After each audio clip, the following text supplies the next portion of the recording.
American വൻകരകളുടെയും പ്രത്യേകമായി മെക്സിക്കോയുടെയും മധ്യസ്ഥയും സംരക്ഷകയുമാണ് ഗാഡലുപ്പയിലെ പരിശുദ്ധ അമ്മ. മെക്സിക്കോ സിറ്റിയിലുള്ള മരിയൻ തീർത്ഥാടന കേന്ദ്രം ലോക പ്രസിദ്ധമാണ്. 1531 ഡിസംബർ 9 ടെപ്പിയാക് കുന്നുകളിൽ വിശുദ്ധ ജുവാൻ ദിയാഗോയ്ക്ക് പരിശുദ്ധ അമ്മ പ്രത്യക്ഷപ്പെട്ടതിൻ്റെ ഫലമായുണ്ടായ തീർത്ഥാടന കേന്ദ്രമാണിത്.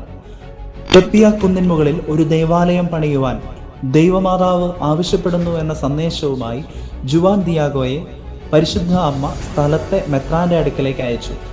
ആ ദേവാലയത്തിൽ മെക്സിക്കൻ ജനതയുടെ യാതനകൾ മറിയം ശ്രവിക്കുമെന്നും അവരുടെ യാതനകളെ അവൾ സൗഖ്യമാക്കുമെന്നും അറിയിച്ചു.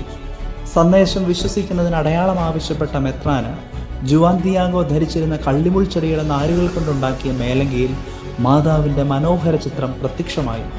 ജുവാൻ ദിയാഗോയുടെ അമ്മാവൻ ഹുവാൻ ബെർണദീനോയ്ക്കും മാതാവ് പ്രത്യക്ഷപ്പെട്ടു.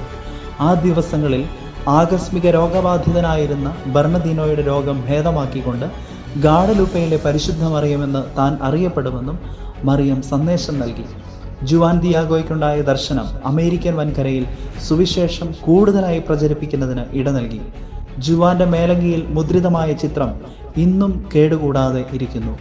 മെക്സിക്കൻ ജനതയുടെ ദേശബോധത്തെ വളർത്തുന്നതിനും ഗാഡലുപ്പയിലെ ദിവ്യനാഥയുടെ ചിത്രം കാരണമായിട്ടുണ്ട്. ദരിദ്രരോട് സ്നേഹാധിക്യം കാണിക്കുന്ന നല്ല ദൈവത്തിൻ്റെ സന്ദേശവാഹകയായി ഗാഡലുപ്പയിൽ പരിശുദ്ധ അമ്മ പ്രത്യക്ഷപ്പെട്ടു.